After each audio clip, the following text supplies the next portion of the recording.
Democracy Now!, democracynow.org, the War and Peace Report. I'm Amy Goodman with Juan Gonzalez. We turn now to Afghanistan.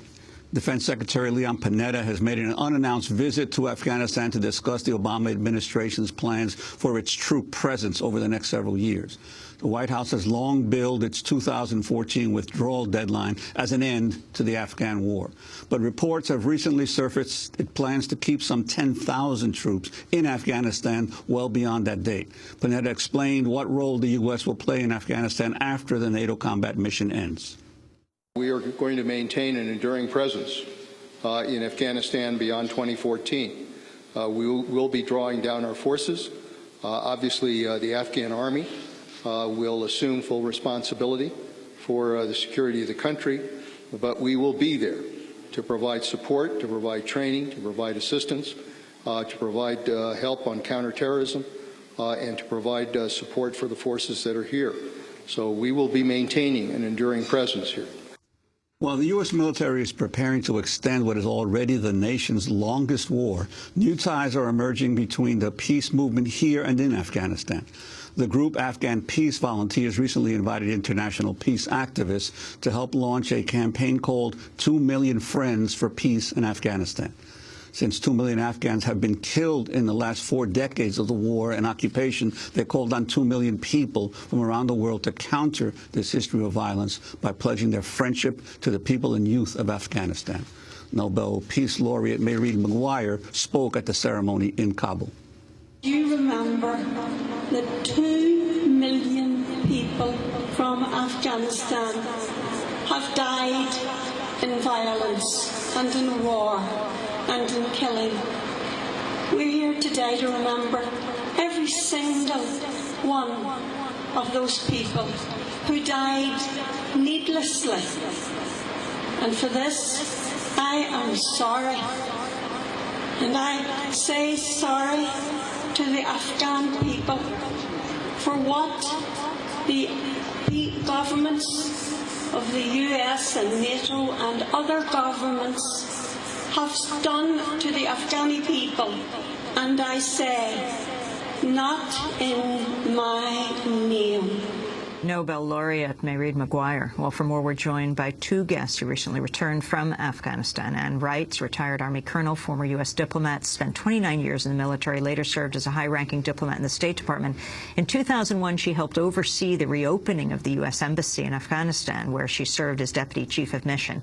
Then, in 2003, she resigned her post to protest the war in Iraq. John Deere is with us, a Catholic priest, longtime peace activist, author of 30 books on peace and nonviolence. Recently nominated for the Nobel Peace Prize by Archbishop Desmond Tutu. We welcome you both to Democracy Now!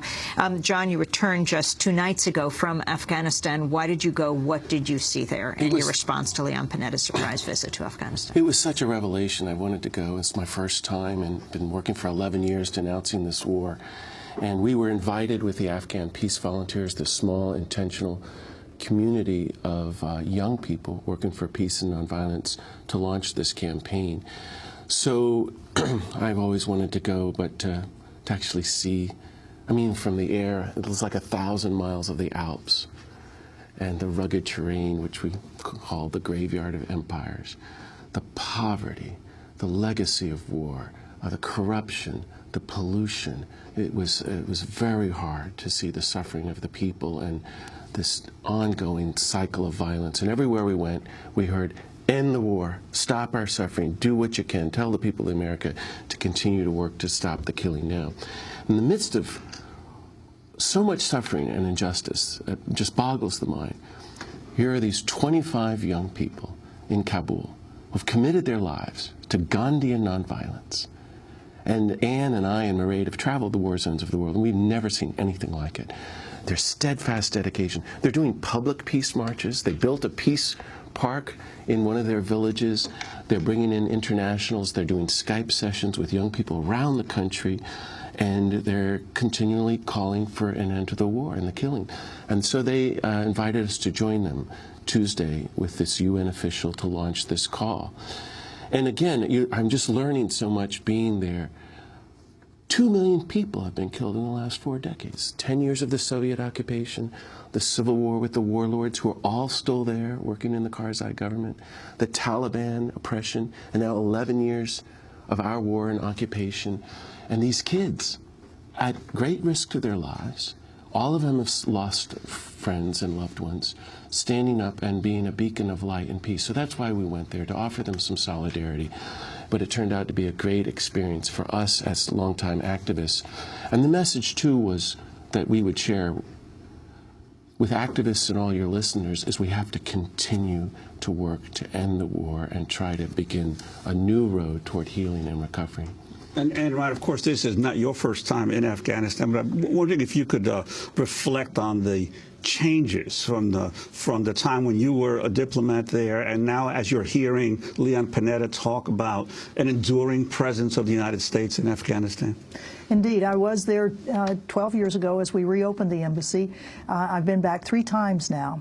The comment of Secretary of Defense Panetta that we will be leaving behind 6,000 to 10,000 military troops, I think, is a deal breaker. I think the forces that are standing against the U.S. occupation of Afghanistan now will not put up at all with any sort of foreign forces left there.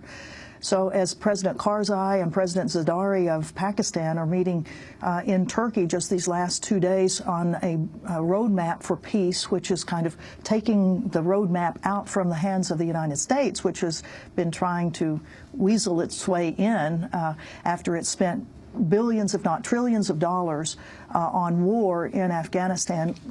That has meant that so many millions of people in Afghanistan actually have not received schools, have not gotten health clinics, roads that have not been built, but it's all war. And the people of Afghanistan don't want war anymore. That was the common thread of all of the talks that we had with people in Kabul. We didn't go outside of Kabul on this trip, but people want peace. They want the Americans out. They want the NATO forces out. Of course, they're concerned about what the future is because the brutality of the Taliban, the brutality of the warlords, as John mentioned, many of those that are in the Karzai government, they are concerned about that. But they are more deeply concerned that this occupation that's already gone on for 12 years will continue. When U.S. Defense Chief Leon Panetta was at the presidential palace to meet Hamid Karzai, he remained vague on the exact number of troops that will remain in Afghanistan.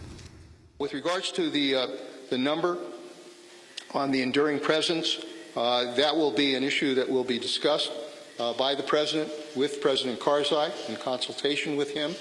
And then ultimately, I assume, when they feel it is appropriate, that will be revealed to not only the American people, but the Afghan people as well. John Deere, the 2014 deadline, the response of people on the ground in Afghanistan? Well, again, we heard everywhere we went, war is not the solution. I remember in one of the refugee camps, one of the leaders said, what has all this warfare brought us? Everything is destroyed. You're not building anything. The school system, there is no school system, basically, and people are starving. The chronic malnourishment rate in Afghanistan, the UN just said, is the same as the worst places in Africa. So I think all the troops have to come out, and we have to find a nonviolent, non-military solution. Of course, as Ann said, everybody's scared and apprehensive. Does this mean the warlords will take over? We've heard a lot of people saying that everybody's arming. The division and the violence is so deep in that land and those poor people. But I don't think the American war or occupation is ever going to bring peace, and 10,000 soldiers remaining there is going to only aggravate it. I'd like to ask you about the American drone war. You were arrested as one of the first civil disobedience protests against drones. The technology now has made it possible for the United States to wage war with unmanned drones without risking any American lives, yet having an enormous devastation.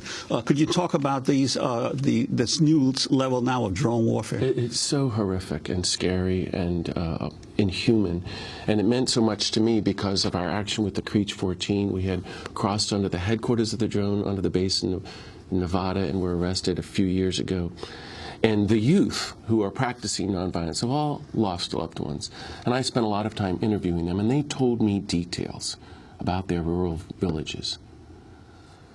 how the drones are hovering every other night. They sound like low buzzing sounds, and how they killed their relatives. One of the boys said, for example, my brother went out with his friends. There's nothing to do. It's total poverty, to sit in the park on a summer evening.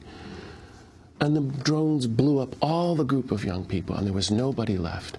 And everyone who told me the stories of war said that every U.S. aerial bombardment and drone attack has killed innocent people, despite any claim that they're targeted, which I wouldn't believe in to begin with.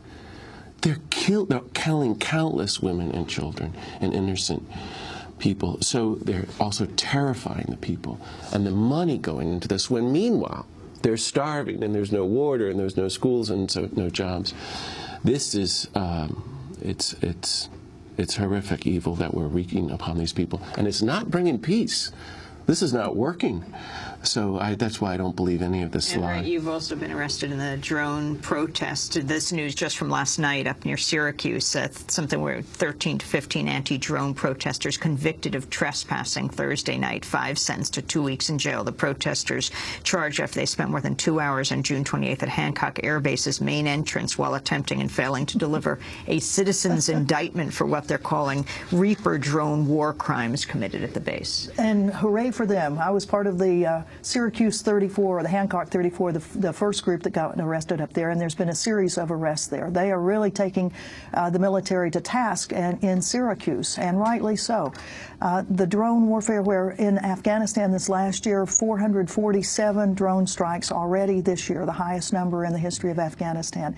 Right next door, Pakistan, where the CIA has its drone operations, and I was a part of a delegation just last month into Pakistan. In Gaza, where the Israelis are using drones, and in that 8-day assault attack on Gaza. And in fact, if I could just kind of bring Gaza and Afghanistan together. Where you both were, is that right? Just in Gaza. In Gaza, but we both were in Afghanistan.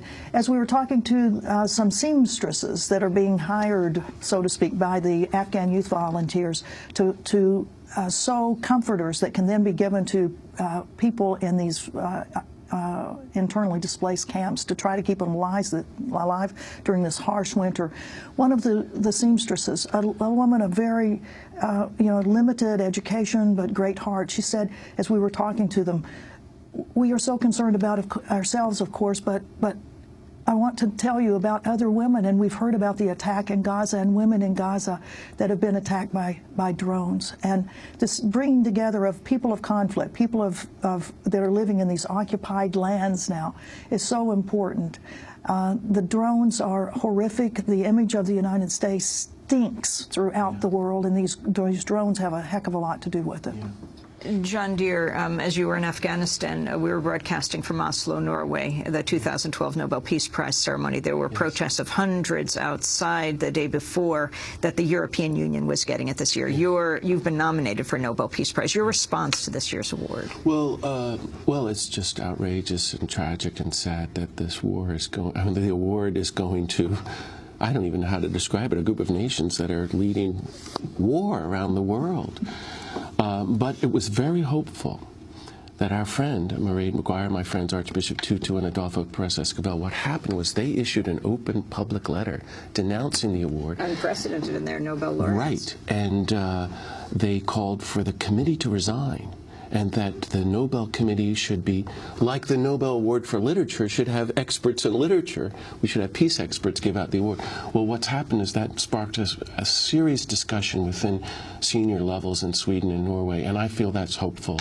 And I hope, the award would go to people like the Afghan Peace Volunteers, or people who are teaching peace and nonviolence. And there are many good people who need to be lifted up and honored. Well, I want to thank you both very much for being with us. Reverend John Deere, longtime peace activist, author of 30 books on peace and nonviolence, has been arrested in over 75 protests, most recently as a member of the Creech 14, the first group to commit civil disobedience against the drones, recently nominated for a Nobel Peace Prize by Archbishop Desmond Tutu, also a Nobel laureate. And I want to thank you and Wright for joining us as well, retired Army colonel, former U.S. diplomat. both of them just back from Afghanistan. That does it for the show. Thanks so much for watching this report from Democracy Now!, your daily independent global news hour. We don't accept advertising or corporate funding, but rather rely on donations from viewers like you. Please make your contribution by visiting democracynow.org. We need your support today to keep bringing you this hard-hitting, in-depth reporting.